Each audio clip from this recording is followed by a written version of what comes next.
welcome back to my channel, or welcome to my channel if you're new. Hi, I'm Mend. Yes, there's no statics here. We're being brutally honest. I mean, look, what's the point in having a beautiful clean cup if you're not going to drink the coffee that's in it? Do you know what I mean? So, cheers to all my coffee lovers out there. But today's video, we are going to talk about tarot guidebooks that I personally love myself. I'm kind of feeling that whole cozy autumn vibe, even though I was giving out that I didn't really have the autumn feels at the moment. But you know what? I let that go. I let that resistance go, and I'm embracing it more. So I want to talk about some tarot guidebooks that I personally love, excuse me, and why I love them. So there's kind of a different array of guidebooks here beside me, and so it gives you an insight on kind of the guidebooks that I like and what I look for in a guidebook. That's why sometimes I do like watching walkthroughs. Yes, majority of it is for the deck, of course, and second of all, it is for the guidebook. I don't need you to read the whole lot, but I don't mind a quick flip through and a showing of the pages. So also, I know a lot of people before I get into showing you the guidebooks will always say, there's kind of conflicting feelings here, will say to throw away the guidebook and use your intuition. And I agree, absolutely. Your intuition will always be on point and right for you. The other side of it is I also like guidebooks. One, because I like a hefty guidebook. I do like reading through them. And two, sometimes I like to see where the creators' thoughts were going when they were making this deck and when they were creating this deck. What was their thought process? What is the meaning that they put behind us? It is good to be open to see how others view the cards. Okay, so yes, first step I would say is trust your intuition, but second I would say don't be afraid to read the guidebook. So grab a drink of your choice and let's talk some tarot guidebooks. I don't have any oracle today, some tarot books. And if you're interested in some of the oracle guidebooks that I like, let me know in the comments and I shall make that video too. Right, let's get into talking some guidebooks here. So as most of you know, I do love a good hefty guidebook. You can't see me, I promise I'm here. So the first one I want to talk about is the Everyday Witch Tarot. Should I turn off the overhead light? Yes, I should. Give me a second. My gosh, the struggle is real. No. This is one of my favorite guidebooks, okay? First of all, it's the first very big guidebook I had. I'm going to move you guys back a little bit so we can all see together. I have this deck a very, very, very long time. I can't do nothing about the window. This is a glossy book, as you can tell. It is the Everyday Witch Tarot by Deborah Blake. And that is the back. For anybody that might want to take a screenshot to read it, that's fine. This is my very first big, hefty guidebook, okay? And I was so excited because in my head, this was the deck for me. It was the only deck that I was going to use, yada, yada, yada. Then I got into the whole tarot tube rabbit hole, and here we are, 120 odd, 10 decks. No, I don't know. I don't actually know how many decks I have. I don't count, because if I count, no, we're not doing that. So I have a very, very, very nice collection. Very nice collection. So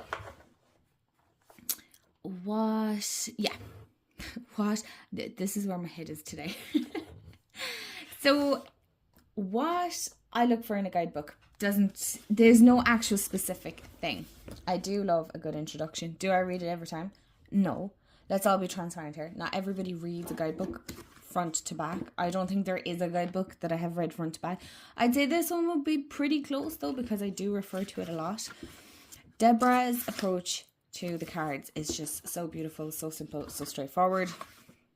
Again, this is all about, the deck, how to use it. They do lovely, most guidebooks touch upon how to do readings, doing the reading, cleansing for a reading, grounding for a reading. If they don't, they should say common questions and answers, which I think is very handy, especially if you're new starting out. I feel like the Everyday Witch Tarot is a great one to start out with.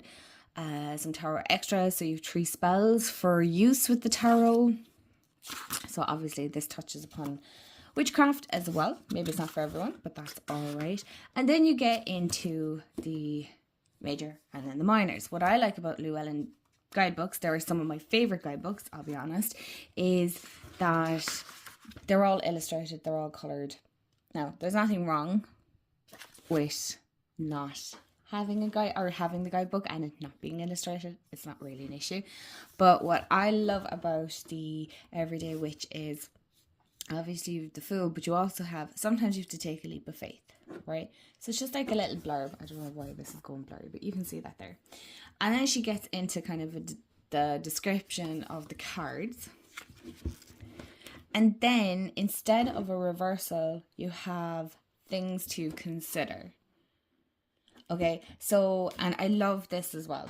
So before I get into this one, it's not, because some people I feel like see reversals as a bad thing. I don't read reversals. I will read what's in the guidebook and take what resonates and leave the rest. It's something I truly stand by, and embrace the unknown. So if you just wanted a quick one card, we'll say, look, I actually have the deck here that just happened to work out. We'll say, right, this one. Okay, we'll just pick the top one. You have Page of Wands. Okay, so you can read that intuitively. Off you go on a little journey. You're being guided on your path. Could be somebody that's coming up in your path, and then you go Page of Wands that I literally just passed here. Come back, Page of Wands. New beginnings can be both exciting and frightening. There you go. If you never read anything else, you could nearly go off on that. You can nearly write a whole story on it. So it can be intimidating to start on a new path, but inspiration and passion can help you take that first step. So there you go. And it's so easy and so straightforward. That's what I love about this guidebook. I realize I've just talked nearly 5 minutes on this guidebook alone. I promise I won't keep you with every guidebook. So that's the Everyday Witch Tarot. Without pausing and squeaky chair. Oh my gosh. The next one I truly love as well, and it's the one I'm working with currently, is the Wildwood Tarot by Will Worthington. Oh, sorry, the cards are illustrated, and it is by Mark Grain and John Matthews. Would I be correct in saying all that? Where is the box? I don't know. It's somewhere around here. I like this. This is a very in-depth, very detailed, very chunky guidebook. Not too chunky that it's like uncomfortable, but I mean, you're talking 160 pages. There you go. I don't know why some guidebooks leave notes, pages for notes. I'm not going writing in my guidebook, but if you do, that's great. What I love about this is this definitely touches upon, you see, you have the Wheel of the Year, which I love. I love following the Wheel of the Year. And this is something I actually want to sit down and actually take my time and read. I have not. Don't judge me. This is just me telling you why I love this guidebook. Is you have like these little verses. So the path through the forest. I love that. And so you start off with the Wanderer, which is your Fool. And what I love about the majors is you have the position on the wheel. So if you follow the Wheel of the Year, it will give you where it is, where it falls. Then you have the description, the meaning, which is very in-depth. Let me show you guys. And then reading points as well. Okay, so the meaning and the reading points go beautifully hand in hand. So it might be just like little things that you need to look into, things like that. Then you have roots and branches. So these are just like little, the leap in the dark, following your heart, the primal impulse, things like that. It's just really in depth, but not too overcomplicated where you're kind of scratching your head going, I have no idea what that card even meant. The minors are exactly the same, if I remember correctly, but they do it from a little different because obviously minor are different to the major. And then you have your suits, and it goes into the position on the wheel, its element, and its associations. Gosh, why is that so hard to say? Associations which I feel is absolutely fantastic, especially if you follow a more witchcraft kind of path, right? Then you start off with your court cards. So it goes with, say, your King of Arrows, which is the Kingfisher position on the wheel, your meaning, a small reading point, and then what I really like about this is if you're reading about a person in your life, here you go. An aspect or a process as an event happening. So if you're asking around something that is happening within your life, okay, there's kind of your answer. And then questions, so things you might want to journal on. Maybe you want to journal on the card. There's some questions. And then tracks and pathways. So again, your little keywords. And then let's go into the Ace of Arrows. So yes, that's where I was getting with the as a person is your court cards. And then the Minor Arcana then is, which are your pip cards. Isn't that what they're called? Anyway, correct me if I'm wrong. You have your description, your meaning, and your reading points. And each of those have one page. And it's more than enough. Don't let it kind of throw you where you're like, it's not a whole pile. I promise you, it is a whole pile. It is more than enough. Okay, I just realized, and this was not intentional when I was picking out the guidebooks. You will see a trending theme on the guidebooks that I like. And you will see that they all actually hinge on, or they do touch upon, the more witchy path. And it's funny because I wouldn't consider myself a traditional typical witch, whatever the heck that is, you let me know.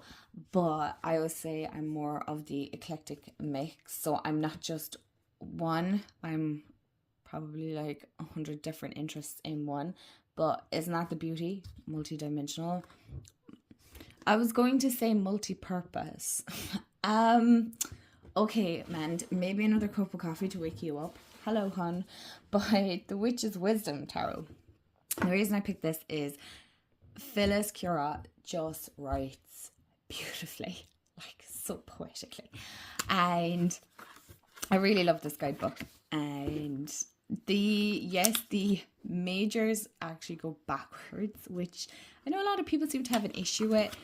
I didn't particularly mind it, but then again, I'm not totally set, I suppose, in one way, because I like that more free-flowing. I like routine, but I like free-flowing, so you go figure that one out for me, please, because I don't like to be stuck like in a rigid routine. It has to be able to flow. So you have Witch's Wisdom, working with the tarot, and then you start with your Minor Arcana backwards to the Major Arcana. Now, the one thing I will say about Hay House Guidebooks, I should have said this first, this is the Hay House publication, there is no pictures of the cards, okay? Now, the cards do have the titles on the front, so it's not going to be very confusing. Again, working with your deck, how to make your deck yours, respond to the imagery, working with the text, uprights, you can elemental journey, you know, there's lots of information in this. What you would think is a small is packed. Most decks do come with spreads if you like having that visual, or like reading with spreads, then they do come with spreads. Then you go into your interpretations of the cards. So you have your Minor Arcana. Sometimes I find that word very hard to say, you guys, so apologies. So as you can see, it just has air. That is it. This is a guidebook. You can probably tell by the corners. It's very loved. You can tell I've read. Maybe you can, maybe you can't. But for some reason, I read it like this, and it has just bent and cracked this way. So I'm saying it adds to the texture of the book. I don't like broken spines, by the way. I don't mind them on secondhand books, but not when I buy the book new. Yeah, go figure that one. So we have Ace of Air, which is your wind harp, and then you have your wisdom, your essence, your counsel, and then your magic, which is very interesting because There's no upright and reversal. You have wisdom and counsel. So again, haven't read this front to back, but I'm assuming your wisdom is your upright, right? And your counsel then is your reversal. But in saying that, counsel, again, is like advice. It's saying, look, if you're stuck in a rut, here you go. The essence then, I love that. It's if you're just trying to get quick, easy messages without going too in depth, listen, awareness, divine love, say what's in your heart. It's simple and straightforward. Your mind already, even if you consciously are like, your subconscious is working away anyway. So that's what I really like about this, is it gets your mind going. As you can see, hence why I kind of like that witchcraft, because there is that more arty element vibe to it. I like grounded decks anyway. So then we have the magic. So this kind of gives you tips on how to embody this card. So go outside on a windy day, feel the air in your skin, messing up your hair, singing in your ear. What do you hear? Listen to the love songs the wind sings to you. What is the enchantment of the moment? What is the song in your heart? The spell you long to chant. Give it voice and let the wind carry it into creation. So again, if that's something that you're into, then this is a great guidebook. Then let's go to the majors, because we'll be here all day otherwise. Then we have the majors, and then you start off with the world and you work your way back to the Fool. Again, you have your wisdom, which is quite a lot actually. Essence, counsel, magic. So to be fair, there's no deviation from the minor and major. Maybe more, you have like a key phrase here. So 5 of water is consequences. Ace of water, memory. So these have like one, like a keyword, where like your majors don't, not really. So moving on from this one, another guidebook is and I promise this is the last witchy guidebook, that I have. It's the Green Witch Tarot Companion by Anne Mora.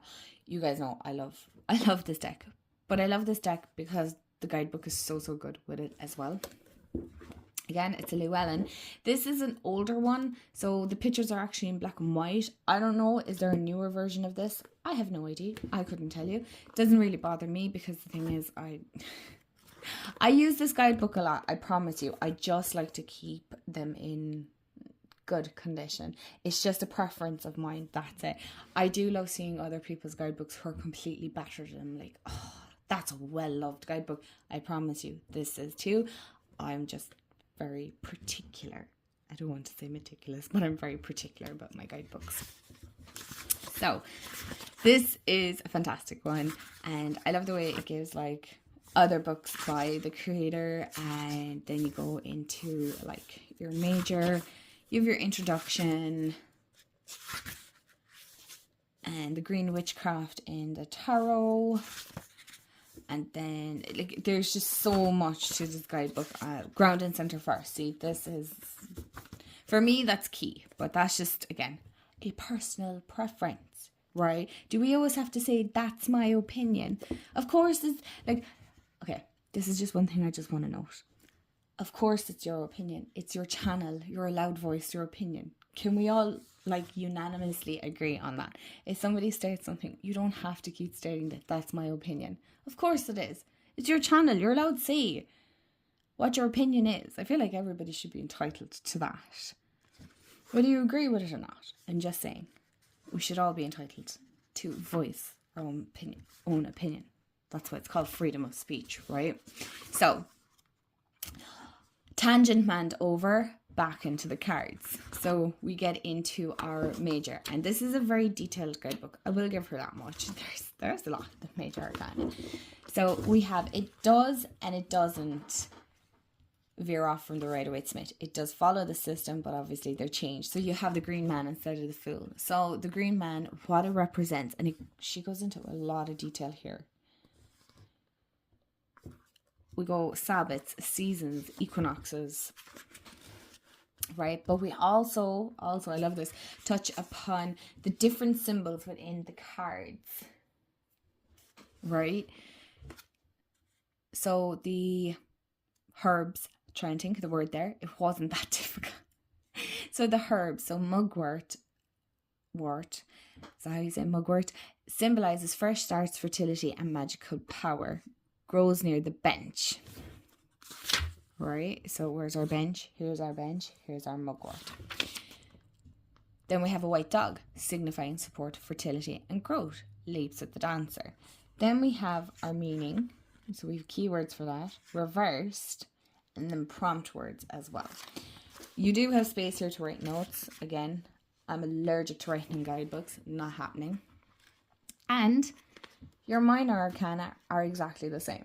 The reason I like this is because it also kind of touches upon different key elements that are present in the cards. And I like to know kind of, for example, mustard. No, I'm assuming that's a flower. For travel, money, protection, strength, and growth. And grows on the river bank. Did I read that right? River bank, yeah. Some people like that kind of, going into adaptive cards. I do. I like to know, like, why is the ant there? So is the ant, look there, an ant, a symbol of discipline, order, and goals, carries off a crumb of bread. So there you go. It's all about the symbolism for me. So I like to learn. So it is a learning aspect too. The next guidebook that I actually want to include, it is an indie, from an indie deck. It's the Divine Feminine by Kokorina. I really like this guidebook. It is very well loved. Again, like the Witch's Wisdom, it's kind of bent, a little bit battered. And I promise you, it is well used. Again, I just don't like crack spines. This is my little card. I keep that inside here. I like this. It's simple. It's straightforward. It's a lovely one to take if you want to go traveling. Right? Of course, I love the fact that it's illustrated. There's lots of information. I did actually read this. The start a long time ago. Don't ask me. It's just touching upon tarot and how many cards and all that. I love this because one, the cards are so simple, easy, straightforward to read, and then keywords, blurb, meaning. There is no reversals. It's not a very in-depth. I feel like it is excuse me, a deck that you can go more in-depth with if you wanted to. But I just love the simplicity and the straightforwardness. So I wanted to show you a guidebook that is chunky. Yes, it is. But it's not information overload as well. Because I do feel like sometimes maybe you might get a little too overwhelmed with a guidebook like this. Whereas this is just sometimes a little bit more simple, straightforward. So 6 of Swords, moving on, transition, journey. You can journal on that. Let the winds carry you to something new. And then your little meaning. It's something very simple and very straightforward. So I have 2 more that I wanted to talk about. So this one, I feel like everybody has this one. We're not going to talk about that, the battered corner. The Light Series. Now, I feel like Chris-Anne, I'm 100% sure I've seen it right. That Chris-Anne is coming out with a chunkier guidebook for this deck. I can't wait to get my hands on it, 100%. Without a shadow of doubt. I'm sure a lot of you that have the indie deck, it's more in-depth. But I just wanted to talk about a very small, compact, but chock full with information as well. I love Chris-Anne's creations. I actually only have 2 of her decks. So while yes, I love her creations, the Light Series and the Muse Tarot are definitely my favourite tarots from her. I don't have the other one, the Curious Creatures. I'm like back and forth on whether I'd get it or not, Maybe one day. I mean, there's no real rush. But anyway, we're not talking about decks that I want. I love Chris-Anne's writings. Again, so poetic, so insightful, so simple, like detailed, but to the point, not making it overcomplicated or like it's some big secret. Do you know the way some decks kind of give you the meaning, but not the meaning at the same time? Like the Fool. So you have Light Seer, Shadow Seer. Right? So your usual new beginnings. And then you have the meaning. And then you have like an affirmation. And most cards are like that. I can manifest the life I desire. You know how much I love affirmations. And it's the same for the minor arcana as well. It is a beautiful, detailed compact guidebook. Do not underestimate it. I think it is one of the few guidebooks that I have that is cracked, because it is that loved. It is that used. I'm surprised the corners aren't more battered than what they are. I truly, truly love this guidebook. Please don't underestimate it. I know some people don't like the Light series. That's fine. Maybe a lot of people talk about it. I can appreciate that. At the same time, don't underestimate the guidebook in this.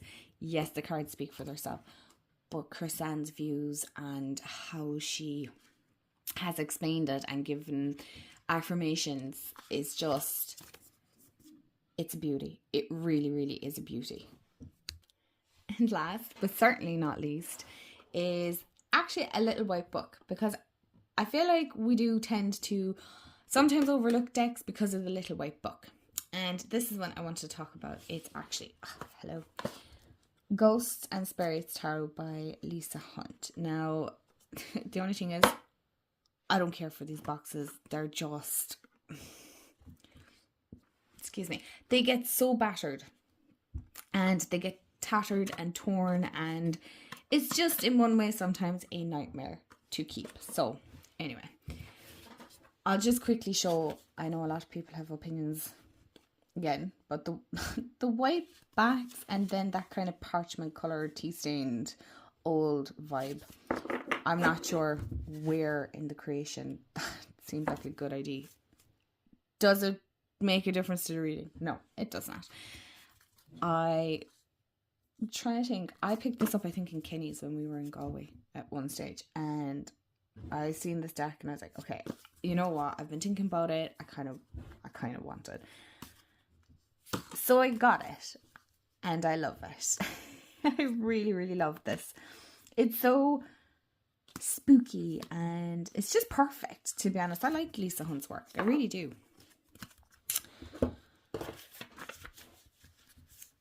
This little guidebook, right? You're going to look at it and you're going to go, but man, it's only a couple of pages. You know, it's US games. Yeah. It's, actually, I don't know why I said that way. There's normally, I think they've kind of stacked up with their guidebooks, but I know little white guidebooks are still kind of a thing. I'll be honest, I'll hold my hands up and I'll go, I can be a little bit of a snob towards the little white guidebook myself. 100%, because I do like Llewellyn. Llewellyn has a spoil. But in saying that,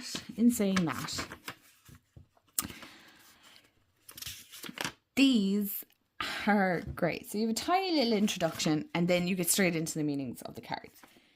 Don't overlook this one. Now, I'm not speaking for every guidebook, but I have to say, I would recommend, I believe Lisa Pepez has a video of an in-depth video on this. Highly recommend. This goes into the description of the card. Right, okay, hold on. It's just easy. I know there is an extra card in this, isn't there? Yes. I believe this is our extra card. So let's just say we pick, okay, 2 of Pentacles. This looks so spooky and all that. I love that. Am I gone every which way? Probably. And you're probably all roaring at the screen going, man, you literally just passed it. Probably. There we go. So it goes into the history. Some are on beliefs. Am I correct in saying that? You can correct me below, that's fine. And then you have the divinatory meaning as well.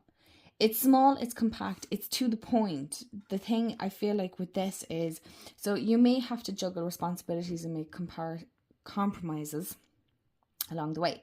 Be careful not to take on too much. Sometimes the initial enthusiasm is oh my god, I can't even pronounce that. No, not even going to try. With what is realistically possible. Some words, you guys, I just don't even want to make an ass of myself in that. These are so detailed that this is like a little starting jump off point. Don't underestimate it. It is quite good. I have gotten unbelievable readings and messages, and It's funny how this might start off and I'm journaling and then more starts coming true. So don't underestimate the little white guidebook.